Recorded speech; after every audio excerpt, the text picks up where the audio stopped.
Hi friends, welcome to my channel. Aase ಧಾರಾವಾಹಿಯ ಸಂಚಿಕೆಯಲ್ಲಿ ಹಲವು ಪ್ರಮುಖ ತಿರುವುಗಳು ಎದುರಾಗಲಿದ್ದು, ಮುಖ್ಯವಾಗಿ ಕನಕಾಳ ಬದುಕು ನರಕವಾಗುತ್ತಿದೆ. ಏನು ವಿಷಯ ಅಂತ ತಿಳಿದುಕೊಳ್ಳೋಣ ಬನ್ನಿ. ಸಂಚಿಕೆಯ ಆರಂಭದಲ್ಲಿ ಚೇತನ್ ಮಾಡಿದ್ದ ಆಕ್ಸಿಡೆಂಟ್ನಿಂದಾಗಿ ಅರುಣ್ ತಾಯಿ ರಾಜೇಶ್ವರಿ ಮೃತಪಟ್ಟ ಬೆನ್ನಲ್ಲೇ ಚೇತನ್ 15 ದಿನಗಳ ಕಾಲ ಜೈಲು ಪಾಲಾಗ್ತಾನೆ. ಚೇತನ್ ಅಕ್ಕ ಮತ್ತು ಕುಟುಂಬದವರು ಸೂರ್ಯನ ಮನೆಗೆ ಬಂದು ಅಳುವಾಗ ಸೂರ್ಯ ತಾನು ಹೇಗಾದರೂ ಮಾಡಿ ಚೇತನ್ಗೆ ಬೇಲು ಕೊಡಿಸಿ ಹೊರಗೆ ತರುವುದಾಗಿ ಮಾತು ಕೊಡ್ತಾನೆ.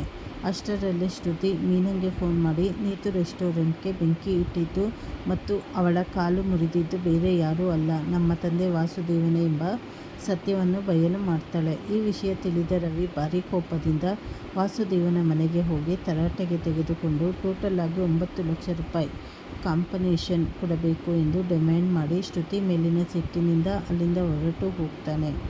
ಅತ್ತ ಸೂರ್ಯ ಮತ್ತು ಮೀನಾ ಲಾಯರನ್ನು ಭೇಟಿಯಾದಾಗ ಹಿಟ್ ಆ್ಯಂಡ್ ರನ್ ಕೇಸ್ ಅಲ್ಲದ ಕಾರಣ ಚೇತನ್ಗೆ ಸುಲಭವಾಗಿ ಬೇಲು ಸಿಗುತ್ತದೆ ಎಂದು ಲಾಯರ್ ಭರವಸೆ ನೀಡ್ತಾರೆ. ಮತ್ತೊಂದೆಡೆ ಚೇತನ್ ಅಕ್ಕ ಮತ್ತು ಕುಟುಂಬದವರು ಕಾರ್ತಿಕ್ನನ್ನು ಕರ್ಕೊಂಡು ಅರುಣ್ ಮನೆಗೆ ಬಂದು ಬೇಲ್ ಕೊಡಿಸುವಂತೆ ಕಾಲಿಗೆ ಬಿದ್ದು ಕೇಳಿಕೊಳ್ತಾರೆ. ಆದರೆ ಕ್ರೂರಿ ಅರುಣ್ ಅವರ ಮೇಲೆ ರೇಗಾಡಿ ಕೈ ಮಾಡಲು ಹೋದಾಗ ಸೂರ್ಯ ಮತ್ತು ಮೀನಾ ಅಲ್ಲಿಗೆ ಬಂದು ಜಗಳ ಬಿಡಿಸುತ್ತಾರೆ. ಸೂರ್ಯ ಮತ್ತು ಮೀನಾರನ್ನು ನೋಡಿ ಅರುಣ್ಗೆ ಇನ್ನೂ ಅಸಹ್ಯವಾಗಿ ಮಾತನಾಡ್ತಾನೆ. ಗೇಟ್ ಲಾಕ್ ಮಾಡಲು ಕನಕಾಳಿಗೆ ಹೇಳುವಾಗ ನಾಯಿಗಳೆಲ್ಲ ಮನೆಗೆ ನುಗ್ಗುತ್ತವೆ ಎಂದು ನಿಂದಿಸ್ತಾನೆ. ಅರುಣ್ನ ನಡವಳಿಕೆಗೆ ಸೂರ್ಯ ಕೂಡ ತಕ್ಕ ಉತ್ತರ ನೀಡಿ ಅಲ್ಲಿಂದ ಹೊರಡುತ್ತಾನೆ. ಮನೆಗೆ ಬಂದ ನಂತರ ರವಿ ತನಗೆ ಸೂರ್ಯನ ಮೇಲಿದ್ದ ಅನುಮಾನ ತೀರಿದ್ದಕ್ಕೆ ಸೂರ್ಯನನ್ನು ತಪ್ಪಿಕೊಂಡು ಕ್ಷಮೆ ಕೇಳ್ತಾನೆ.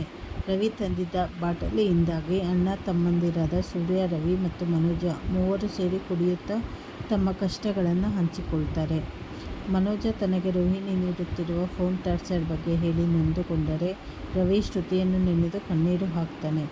ಮಾರನೇ ದಿನ ಬೆಳಿಗ್ಗೆ ರವಿ ಸೂರ್ಯನಿಗಾಗಿ ಪ್ರೀತಿಯಿಂದ ಅಡುಗೆ ಮಾಡಿಕೊಂಡು ಬಂದು ತಿನ್ನಿಸಿ ತನ್ನ ತಪ್ಪಿನ ಗಿಲ್ಟ್ ಫೀಲಿನಿಂದ ಮುಕ್ತನಾಗ್ತಾನೆ. ಸಂಚಿಕೆಯ ಕೊನೆಯಲ್ಲಿ ಅತಿ ದೊಡ್ಡ ಆಘಾತ ಕಾದಿದ್ದು, ಕುಸುಮ ಫೋನ್ ಮಾಡಿ ಕರೆದಿದ್ದರಿಂದ ಮೀನಾ ಅವಳ ಮನೆಗೆ ಹೋಗ್ತಾಳೆ. ಅಲ್ಲಿ ಕನಕ ಯಾರ ಜೊತೆಯೂ ಮಾತಾಡದೆ ಸೈಲೆಂಟ್ ಆಗಿ ರೂಮಿನಲ್ಲಿ ಮಲಗಿರುತ್ತಾಳೆ. ಮೀನಾ ರೂಮಿಗೆ ಹೋಗಿ ಕನಕಾಳನ್ನು ಎಬ್ಬಿಸಿದಾಗ ಅವಳ ಮುಖ ಊದಿಕೊಂಡಿರುವುದು ಮತ್ತು ಕೈಗೆ ಬ್ಯಾಂಡೇಜ್ ಸುತ್ತಿರುವುದು ಕಾಣಿಸುತ್ತದೆ. ಮೀನಾ ಗಾಬರಿಯಿಂದ ಬಲವಂತವಾಗಿ ಕೇಳಿದಾಗ ಕನಕ ಮೀನಾಳನ್ನು ತಬ್ಬಿಕೊಂಡು ಜೋರಾಗಿ ಅಳುತ್ತಾ ಅರುಣ್ ತನಗೆ ನೀಡುತ್ತಿರುವ ಭೀಕರ ಚಿತ್ರಹಿಂಸೆಯನ್ನು ಬಿಚ್ಚಿಡುತ್ತಾಳೆ. ನಿನ್ನೆ ಸೂರ್ಯ ಭಾವನೆಗೆ ಸಪೋರ್ಟ್ ಮಾಡಿ ಮಾತನಾಡಿದ್ದಕ್ಕೆ ಅರುಣ್ ನನ್ನನ್ನು ತಳ್ಳಿ ತಲೆಗೆ ಹಾಗೂ ಕೈಗೆ ಏಟು ಮಾಡಿದ್ದಾನೆ. ಇನ್ನು ಮೇಲೆ ಸೂರ್ಯನಿಗೆ ಸಪೋರ್ಟ್ ಮಾಡಿದ್ದರೆ ಸಾಯಿಸುವುದಾಗಿ ಬೆದರಿಸಿದ್ದಾನೆ.